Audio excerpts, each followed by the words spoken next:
दोस्तों 11 मई 2025 यानी कि संडे का दिन होता है और दोपहर के तकरीबन 2 बजे के आसपास कुछ कबाड़ बिछने वाला लोग जंगल में कबाड़ बिछने के लिए पहुंचता है और फिर इसी दरमियान उसे वहां पे एक सूटकेस दिखाई देता है और जब वो सूटकेस के पास पहुंचते हैं तो देखता है कि उस सूटकेस में से किसी बच्चे का टांग दिखाई दे रहा है। अब आनन फानन में वो जो कबाड़ बिछने वाले लोग होते हैं इस घटना की जानकारी पुलिस वाले को देते हैं और जैसे ही पुलिस वाले सुनते हैं फौरन ही उस घटनास्थल पर पहुंचते हैं और जब उस सूटकेस को खोला जाता है तो पता चलता है कि उस सूटकेस में एक तकरीबन 10 से 12 साल के बच्चे का लाश मिलता है। अब जो पुलिस वाले होते हैं उस बच्चे को सबको कब्जे में लेते हैं और इसके बाद दोस्तों जब इस पूरे मामला के छानबीन करना शुरू करते हैं तो फिर जिस तरह की घटनाक्रम का खुलासा होता है, जब उस बच्चे के कातिल का नाम सामने आता है तो हर कोई सोचने पे मजबूर हो जाता है कि आखिरकार कोई माँ ही जिस माँ को भगवान से बढ़कर दर्जा दिया जाता है वही माँ सिर्फ अपने हवस को मिटाने के लिए, सिर्फ अपने शौक को पूरा करने के लिए अपने ही बच्चा के साथ इस तरीके की घटना का अंजाम कैसे दे सकती है। नमस्कार, प्रणाम, मैं सर्वेश राज। आज की इस घटना की कहानी शुरू करूं इससे पहले आपसे एक छोटी सी गुजारिश है, आप प्लीज़ वीडियो को लाइक कर दीजिए, साथ ही साथ चैनल को भी सब्सक्राइब कर लीजिए ताकि मेरा हौसला बढ़ता रहे। तो दोस्तों आज आपको जिस घटना की कहानी सुनाने जा रहा हूँ दरअसल घटना है असम का एक शहर है गुवाहाटी और इसी शहर का एक थाना लगता है वशिष्ठ थाना। वशिष्ठ थाना क्षेत्र के ही इंदिरा नगर कॉलोनी में वन विभाग कार्यालय के पास कुछ लोग होते हैं संडे के दिन यानी 11 मई 2025 के दिन दोपहर के आसपास कबाड़ बिछने के लिए पहुंचता है और जैसे ही वहां पे उसे एक झाड़ी में नजर जाती है देखते हैं कि वहां पे एक सूटकेस रखा हुआ है। अब जो कबाड़ बिछने वाले लोग होते हैं वो सूटकेस के पास पहुंचते हैं और जब वहां पे पहुंचते हैं तो सूटकेस में से किसी बच्चे के टांग दिखाई देता है। अब जैसे ही दृश्य को देखते हैं वो जो कबाड़ बिछने वाले लोग होते हैं एकदम से घबरा जाते हैं और आनन फानन में इस घटना की जानकारी पुलिस वाले को देते हैं। अब जैसे ही पुलिस वाले सुनते हैं फौरन ही उस घटना स्थल पर पहुंचते हैं और सबसे पहले जब वो सूटकेस होता है उस सूटकेस को खोला जाता है तो पता चलता है कि उसमें तकरीबन 10 से 12 साल के एक बच्चे के लाश रखी हुई है। अब जो पुलिस वाले होते हैं उस सब को कब्जे में लेते हैं और इसके बाद दोस्तों वहाँ पे देखते हैं कि जो बच्चा होता है उसका आईडी कार्ड भी होता है, वहीं पे उसका स्कूल बैग होता है और उसके स्कूल बैग और आईडी कार्ड से बच्चे की शिनाख्त होती है। पता चलता है कि जो बच्चा होता है उसका नाम मृण्मय बर्मन होता है और दोस्तों वो नवोदय जातीय विद्यालय में 5वीं कक्षा का छात्र होता है। अब जो पुलिस वाले होते हैं उस बच्चे के आईडी कार्ड के जरिए उसके घर तक पहुंचते हैं और फिर उसकी जो माँ होती है जिसका नाम दीपाली राजवंशी होता है, पुलिस वाले उसके माँ से मिलते हैं और उसके माँ से पूछताछ करते हैं कि आपका बच्चा कहाँ पे है। अब जो उसकी माँ होती है पुलिस वाले को बताती है कि दरअसल ऐसे ऐसे कल जो मेरा बच्चा था यानी कि 10 मई 2025 के दिन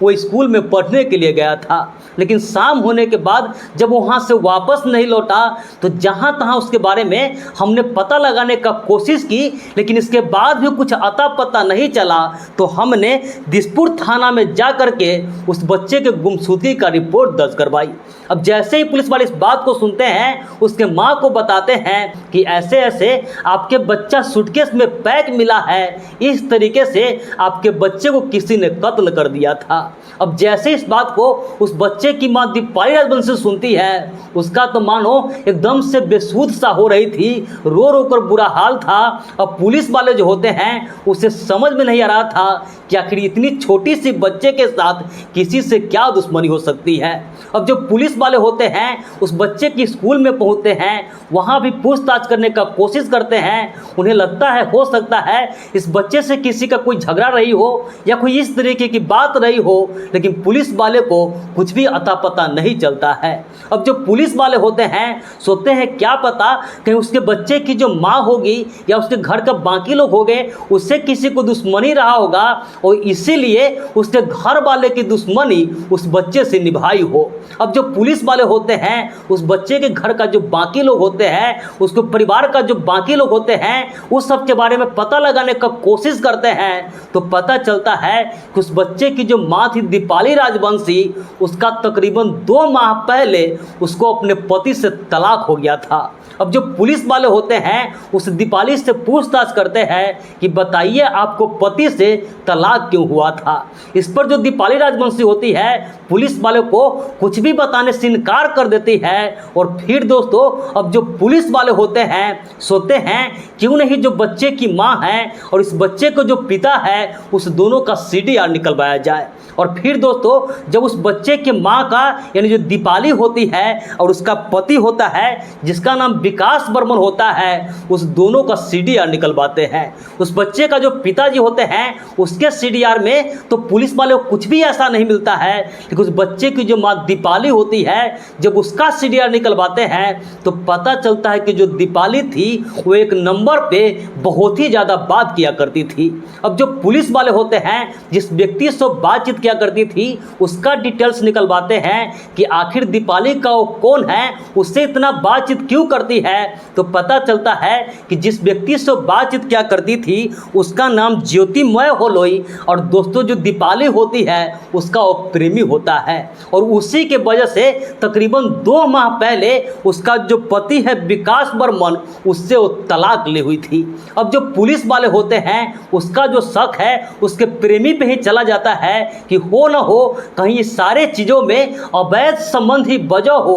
और इसमें उसका प्रेमी का ही हाथ हो। अब जो पुलिस वाले होते हैं उसका जो प्रेमी होता है ज्योतिमय होलोई उसे हिरासत में लेते हैं, साथ ही साथ उस बच्चे की जो माँ होती है दीपाली राजवंशी उससे भी हिरासत में लेते हैं। और जब उस दोनों से पूछताछ करना शुरू करते हैं तो पहले तो वो लोग पुलिस को घुमाने का कोशिश कर रहे होते हैं, लेकिन पुलिस वाले जब अपने तरीका से पेश आते हैं, शक्ति दिखाते हैं, तो दोनों होता है पुलिस वाले के सामने ज़्यादा देर टिक नहीं पाते हैं और सारी सच्चाई सामने आ जाती है। दरअसल दोस्तों उस बच्चे की जो माँ होती है दीपाली उसका तकरीबन 13 साल पहले विकास बर्मन से शादी हुआ था। शुरू में तो सब कुछ ठीक ठाक चल रहा था, जिस तरीके से नॉर्मल हस्बैंड वाइफ जीते थे इसी तरीके से ये दोनों भी अपना ज़िंदगी जी रहे थे। दोनों के बीच बहुत ही ज़्यादा प्यार था, लेकिन जैसे जैसे वक्त बीत रहा था उस दोनों के ज़िंदगी में बच्चे भी आ जाते हैं और बच्चे आने के बाद बच्चे की जिम्मेवारी साथ ही साथ परिवार की जिम्मेवारी की वजह से उस बच्चे का जो पिताजी होते हैं यानी दीपाली का जो पति होते हैं उस दीपाली पे ध्यान देना कम कर देते हैं। लेकिन दीपाली चाहती थी कि जिस तरीके से उसका पति पहले प्यार करता था, जिस तरीके से उसके साथ पहले रोमांस करता था, उसके साथ अभी भी वो उसी तरीके से रोमांस करे। लेकिन वक्त बीतने के साथ साथ जैसा कि हर किसी के रिश्ता में कम हो जाता है, इधर भी दीपाली का जो पति होता है इसके साथ समय बिताना कम कर देते हैं, इसके साथ वो पहले के जैसा प्यार नहीं कर पा रहे थे। इधर जो उसकी पत्नी थी वो सोचती है क्यों नहीं इस सब के लिए एक बॉयफ्रेंड पटाया जाए जिसके साथ हम खुलकर रोमांस करें, खुलकर उसके साथ प्यार करें और वो भी जैसे मेरा पति पहले प्यार करता था उसी तरीके से वो मुझे प्यार करे। और फिर यही बातें सोच करके सोशल मीडिया के जरिए एक व्यक्ति होता है ज्योतिमय होलोई, उसी के कनेक्ट में आती है, उससे धीरे धीरे इसकी दोस्ती हो जाती है और दोस्ती धीरे धीरे दोस्तों अब प्यार में तब्दील हो जाता है। और फिर चोरी चुपके से जो दीपाली होती है उससे मिलना जुलना शुरू कर देती है, उसके साथ आए दिन शारीरिक संबंधी बनाना शुरू कर देती है। हालांकि वक्त बीतने के साथ साथ उसका जो पति होता है विकास उससे भी इसकी भनक लग जाती है। जब इस बारे में अपने पत्नी से पूछताछ करता है तो उसकी जो पत्नी दीपाली होती है वो साफ साफ कहती है कि हाँ ये बात सच है कि मैं एक व्यक्ति से प्यार करती हूँ और वो मेरा प्रेमी है, अब मैं उसी के साथ रहूँगी, उसी के साथ ऐश मौज करूँगी, उसी के साथ मैं अपना समय बिताऊँगी। अब जैसे इस बात को उसका पति सुनता है उसे कहता है ठीक है अगर तुम्हारी यही मर्जी है तो तुम फिर मुझे तलाक दे दो। उसकी जो पत्नी दीपाली होती है इसके लिए तैयार हो जाती है और आज से तकरीबन 2 महीना पहले उसकी जो पत्नी होती है अपने पति को तलाक देकर अपने बच्चे के साथ वो अलग रहने लगती है। क्योंकि उसका बच्चा था वो छोटा था, तो कोर्ट ने आदेश दिया था कि जो बच्चा है वो अपने माँ के साथ ही रहेगा। अब कभी कभार उस बच्चे को जो पिताजी था विकास, उससे घर पे आता था, उस बच्चे से मिलता था और फिर वापस चला जाता था। इधर जो उस बच्चे की माँ थी दीपाली, उस बच्चे के साथ घर पे अकेले रहा करती थी और उसका जो प्रेमी था ज्योतिमय हालोई आए दिन उसके घर पे आता था। न कोई रोकने टोकने वाला था, नहीं कुछ कहने वाला था। दिन रात जैसे मन करता था, जैसे दीपाली से मिला करता था, उसके साथ जो मन करता था वो सारी चीज़ें किया करता था। और धीरे धीरे अब कहीं ना कहीं उसका जो बेटा होता है, तकरीबन 11 साल उसकी उम्र होती है, तो उसे कुछ ठीक नहीं लग रहा था। वो जो बच्चा होता है, जब उसकी माँ कमरे का दरवाज़ा बंद कर लेती थी, उसके साथ समय बिताती थी, तो बच्चा था वो अपनी माँ को रोक टोक करता था कि मैं तुम क्या कर रही हो, जो तुम कर रही हो ये ठीक नहीं कर रही हो। अब बार बार जो उसका बच्चा था उसे रोक टोक कर रहा था। और इसीलिए कहीं ना कहीं अब जो दीपाली होती है अपने ही बच्चे से वो परेशान होने लगती है। फिर जो उसका प्रेमी होता है उससे वो बातचीत करती है, अपने प्रेमी को बताती है कि दरअसल जो मेरा बेटा है वो बार बार ऐसे ऐसे मुझे कहता है, ऐसे ऐसे मुझे रोक टोक करता है, लेकिन मुझे किसी भी तरीके का रोक टोक पसंद नहीं है, तुम बताओ मैं क्या करूं। इस पर जो उसका प्रेमी होता है वो कहता है कि क्यों नहीं जो तुम्हारा बच्चा है उसे हमेशा के लिए इस दुनिया से हटा दो, ताकि हम दोनों को कोई भी रोकने टोकने वाला नहीं होगा। हम लोग जैसे चाहे जो मर्जी करे उसी तरीके से अपना ज़िंदगी जिएंगे। इसके बाद दोस्तों उस बच्चे की जो माँ दीपाली होती है वो भी इसके लिए तैयार हो जाती है और फिर दोनों मिल करके एक प्लान बनाती है। और प्लान के मुताबिक 10 मई 2025 के दिन, यानी कि शनिवार के दिन होता है, उस दिन जो बच्चा होता है पढ़ने के लिए स्कूल जाता है। और जैसे ही स्कूल से वापस अपने घर आता है,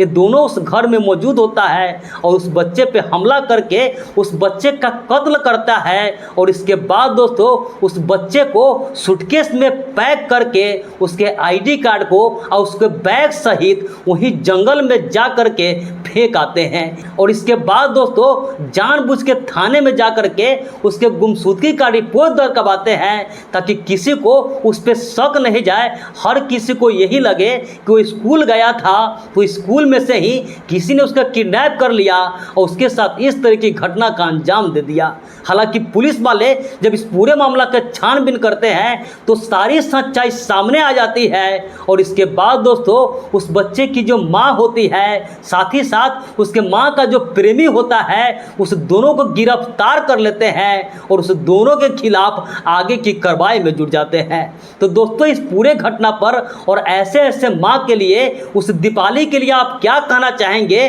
कमेंट करके जरूर बताइएगा। बाकी इस पूरे घटनाक्रम सुनाने का उद्देश्य किसी के भी भावनाओं को आहत करना नहीं था, किसी का भी दिल दुखाना नहीं था, बस समाज में हो रही सी घटनाओं से केवल आपको जागरूक करना था, सतर्क करना था। तो मिलते हैं ऐसी किसी नेक्स्ट वीडियो में, जब तक के लिए जय हिंद, वंदे मातरम।